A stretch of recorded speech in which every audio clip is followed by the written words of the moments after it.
Welcome back to the channel, folks. I'm Andy, Electric Geek, and in this video we're going to be taking a deep dive look at the 4K Blu-ray of Heat.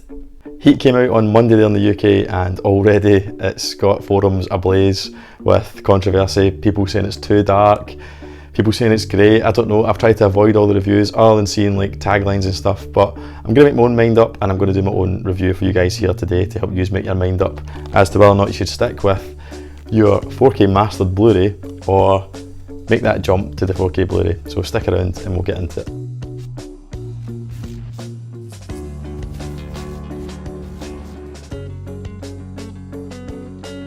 So thanks for sticking with us, folks. If you're hitting the channel up for the first time, I cover 4K Blu-ray, I do reviews, I do unboxings, steelbook unboxings, live streams, and I'm also doing a bit of gaming in the near future, kind of retro gaming. So if that's something you're into, please consider subscribing to the channel and hit the like button today if you've enjoyed it. But before we compare the Blu-ray with the new 4K Blu-ray via its video and audio quality, I just want to kind of speak briefly about the film itself. So Heat came out in 1985 and is a Michael Mann movie. It's actually a kind of big budget Hollywood remake of a TV movie that he did previously called LA Takedown. I've not actually seen LA Takedown, but my understanding is it is pretty much just a straight remake, albeit with the kind of heavyweight actors, much bigger budget, much bigger scope and scale. Some of the actors that were in LA Takedown have actually been kind of recast and used again in 1995's Heat, which I thought was a pretty decent touch from Michael Mann, albeit they're in kind of smaller roles. Most notably Xander Berkeley, who in LA Takedown plays the rat Waingro, who's played by Kevin Gage in the film, but in 1995 Heat, he's recast as, of course, one of the funniest scenes in the film. But not to labour on about it too much, if you haven't seen Heat, you absolutely have to see it. It's an easy 5 out of 5 from me. I suppose the biggest kind of appeal is seeing Al Pacino and Robert De Niro go head to head as this kind of like dedicated LAPD cop against this really professional criminal. You can't miss it, and obviously that conversation in that diner is probably one of Hollywood's greatest scenes. So definitely check it out. It's one of my favourite movies. It's probably my favourite Michael Mann movie. Maybe just ahead of Collateral, I really like that too with Tom Cruise. But yeah, definitely check out Heat. Get it in some shape or form, Blu-ray or 4K, because it's definitely worth owning. So the 4K Blu-ray itself, just briefly. With regards to special features and stuff like that, there is absolutely nothing on this new 4K Blu-ray that wasn't on the previous Director's Definitive Edition, if you like. So special features include an audio commentary from Michael Mann, which on the 4K is available on both the 4K disc and of course the standard Blu-ray, which is pretty decent. You've also got a filmmakers panel, the 2016 Academy of Motion Picture Arts and Sciences, and the 2015 Toronto International Film Festival. You have The Making of Heat, which is a 3-part documentary, deleted scenes, which I've not watched yet, Pacino and De Niro, The Conversation, a feature on that fantastic scene in the diner that I just mentioned, and Return to the Scene of the Crime, which I'd imagine is a kind of look back at maybe the shootout or the movie in general. But yeah, you're not getting anything new on the 4K Blu-ray, and if you decide not to upgrade to it, you're not missing out on anything. One notable difference is that they have changed the artwork, which I like. So I didn't particularly like the artwork for the definitive edition that I already had.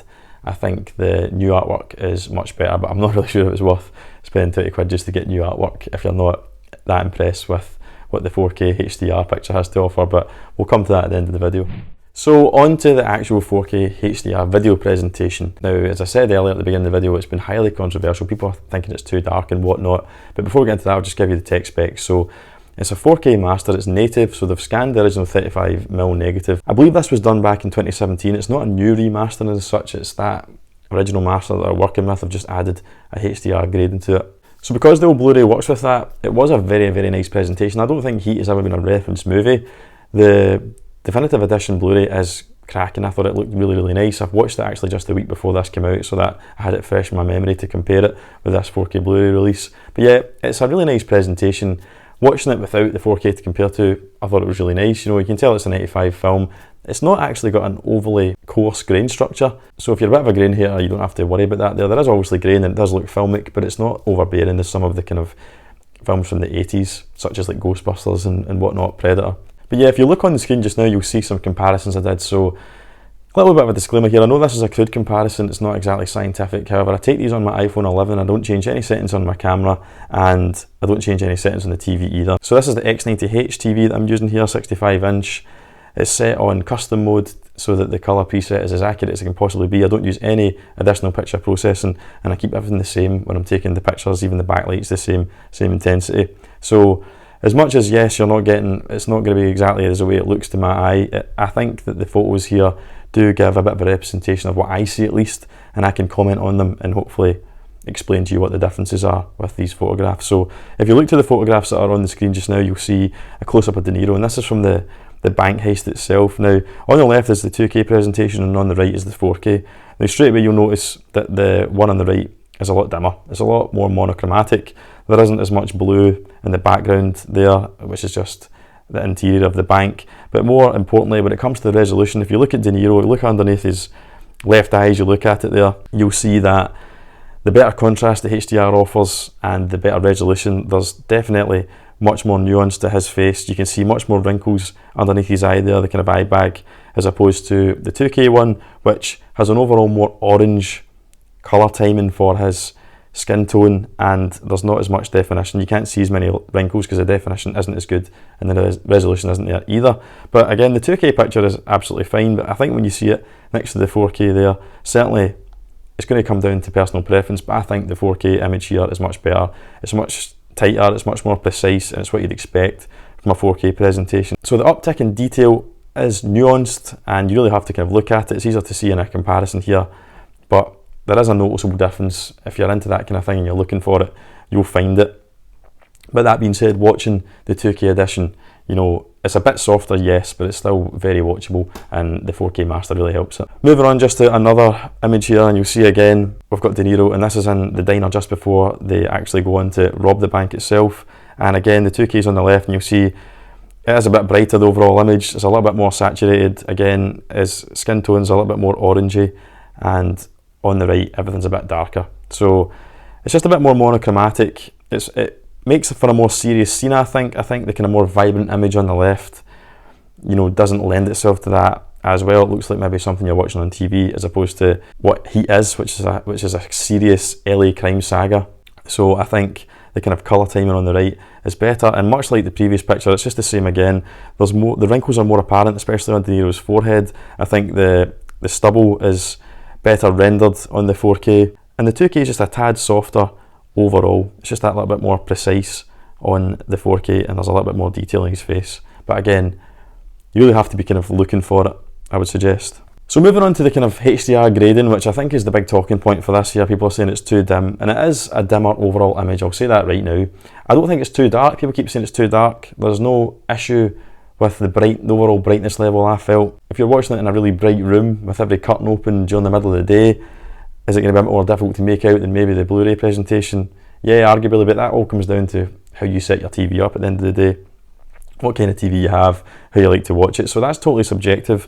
I watch my stuff in a kind of light controlled room with a bit of bias lighting and the picture preset that I've just explained there, and I thought it was perfectly fine. It's not as bright as the 2K version, however, in a light controlled room it's absolutely fine. So the HDR grading in this one is done just HDR10, so there's no kind of advanced HDR, there's no HDR10 Plus or Dolby Vision, which I think is kind of sad. For such a classic film like this, you thought they would have given it the kind of full treatment, but we've just got the kind of standard static metadata that HDR10 offers. So I think this image here, which is a still exterior shot right at the beginning of the film, just as Wayne goes about to exit this building to join the crew to do the job, and the image on the top is the 2K and the image on the bottom is the 4K. So it's SDR on the top, HDR on the bottom, and yes, it's much more bright. As you can see, the colours are much more vibrant and oversaturated, whereas on the bottom one, they're much more nuanced and much more lifelike. There's not much I can really say more than that. It will come down to personal preference. What's more eye-catching, of course, it's the SDR one, but what's kind of more thematic and in keeping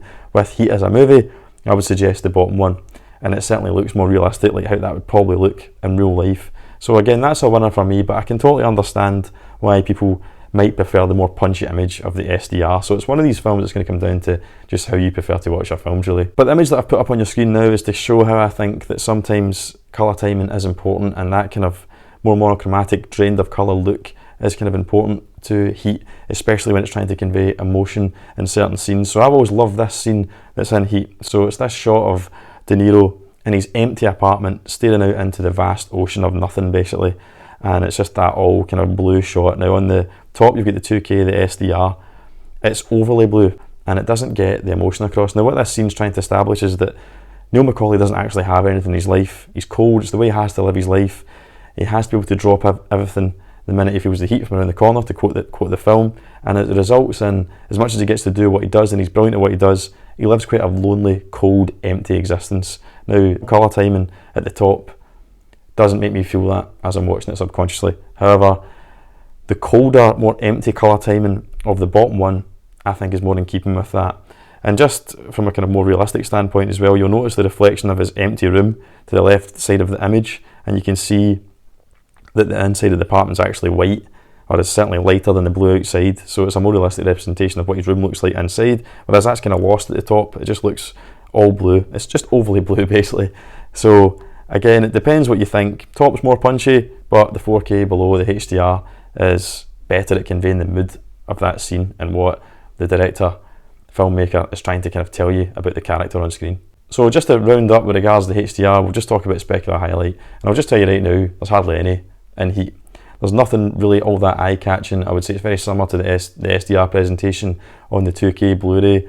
There are explosions and gunfire and all that in Heat, but they haven't chose to really kind of fully flex the potential of HDR and give us some really searingly bright highlights. But it's done nice. It's done to control some of the highlights that are already there. So to give you an example of that, I'm going to show you this shot just now. It's another comparison of the end of the movie. So we've got Pacino here at LAX airport out on the runway. It's a really dark scene.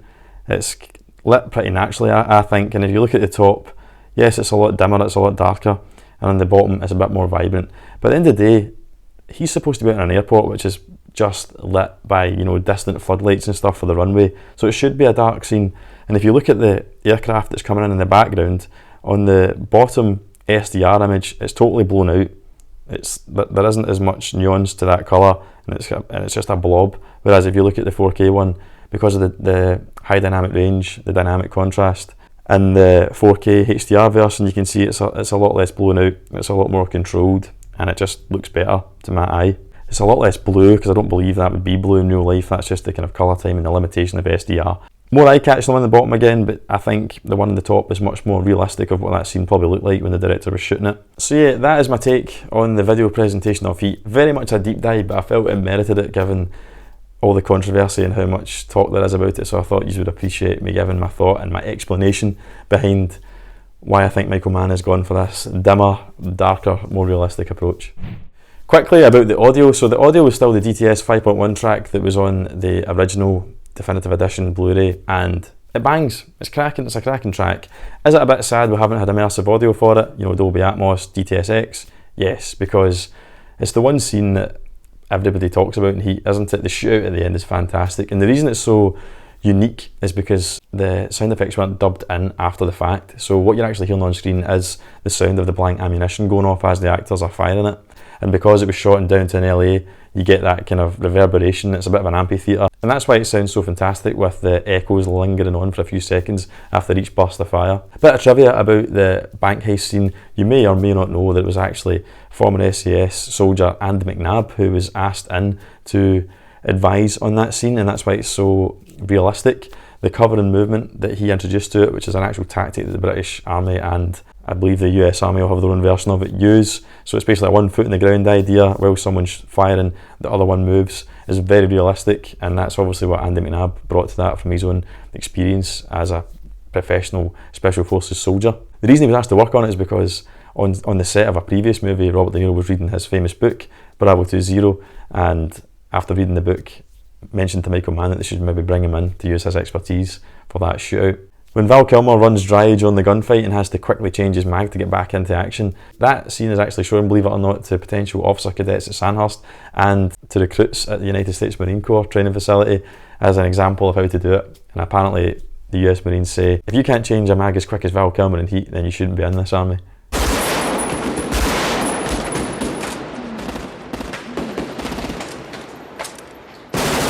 So now that you've heard everything I've had to say about Heat on 4K, can I ultimately recommend it to you? Yes, I can. I'm going to give Heat on 4K Blu-ray a 3.5 out of 5.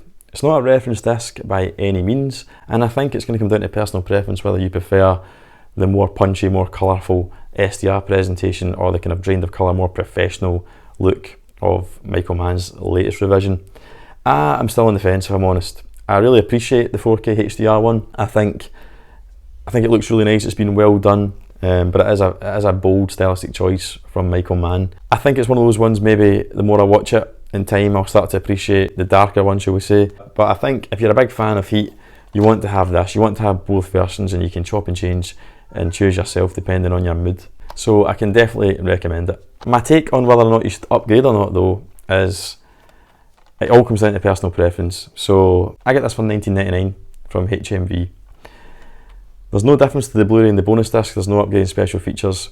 So all you're paying for, if you already have this, is you're shelling out 20 quid purely to get the video presentation, the 4K HDR version, because it's the same audio obviously. So if I've not completely sold you, or if I've actually worried you about the 4K Blu-ray, then I would suggest waiting for it in a sale. I think 10 quid for this is a much fairer price if you're upgrading. If you're a super fan, it's a safe bet. And if you want what Michael Mann believes to be the definitive edition, then get the 4K one.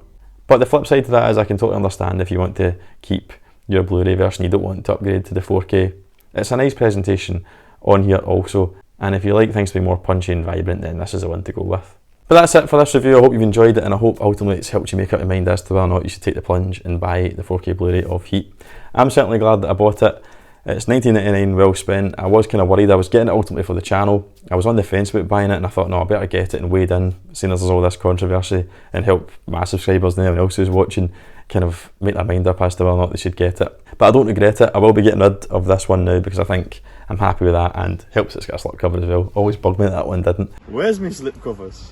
But yeah, let me know in the comments, are you sticking with the Blu-ray or are you going for the 4K Blu-ray?